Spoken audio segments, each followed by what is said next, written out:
अंबाजोगाई येथील गोळीबाराची ती घटना प्रेमसंबंधातून. अवघ्या काही तासात पोलिसांनी घेतलं त्या युवकाला पिस्तूलसह ताब्यात.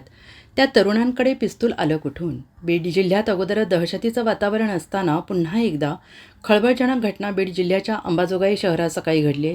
लातूर जिल्ह्याच्या रेणापूर तालुक्यातील गोविंदनगर येथील गणेश चव्हाण या युवकासोबत फिर्यादी मुलीचे मागील 3 वर्षांपासून प्रेमसंबंध होते.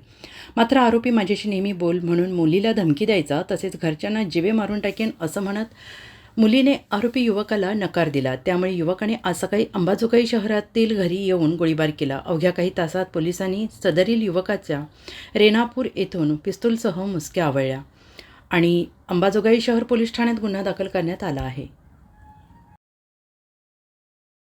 आज दिनांक 17/1/25 रोजी अंबाजोगाई शहर पोलीस स्टेशनच्या हद्दीत माऊलीनगर येथे आरोपी गणेश पंडित चव्हाण वय 24 वर्ष याने एका ठिकाणी फिर्यादी यांच्या घरी फायर केल्याची घटना घडली. घटनेची माहिती मिळताच आम्ही आणि आमचे उपविभागीय अधिकारी, आमचे SDPO श्री चोरमाले साहेब तसेच पोलीस स्टेशनचे पोलीस निरीक्षक श्री घोळवे साहेब आम्ही घटनास्थळी रवाना झालो. घटनास्थळी दाखल होताच आम्हाला घटनेची माहिती मिळाली आणि आरोपीचे नावासह आम्हाला माहिती मिळाल्याने त्याचं आम्ही लोकेशन घेतलं आणि माननीय पोलीस अधीक्षक श्री नवनीत कावत साहेब यांच्या मार्गदर्शनात आम्ही 3 पथकं रवाना केली. पोलीस स्टेशन अंबाजोगाई यांचे 1 पथक, तसेच पोलीस स्टेशन बर्दापूर यांचे श्री ससाने यांच्या मार्गदर्शनात 2रे पथक, तसेच पोलीस स्टेशन रेणापूर श्री काकडे यांच्या मार्गदर्शनात 3रे पथक आम्ही त्वरित घटनास्थळी रवाना केले आणि घटनास्थळी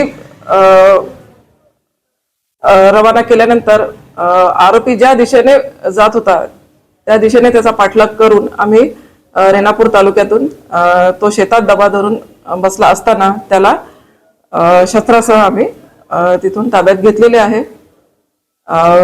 या कारवाईमध्ये आम्हाला प्रथमदर्शी असे दिसून आले की ही जी घटना घडलेली आहे ही प्रेम संबंधातून घडलेली आहे आणि यामागे दुसरं कुठलंही कारण नसून नागरिकांनी याबाबत कोणत्याही अफवांवर विश्वास ठेवू नये.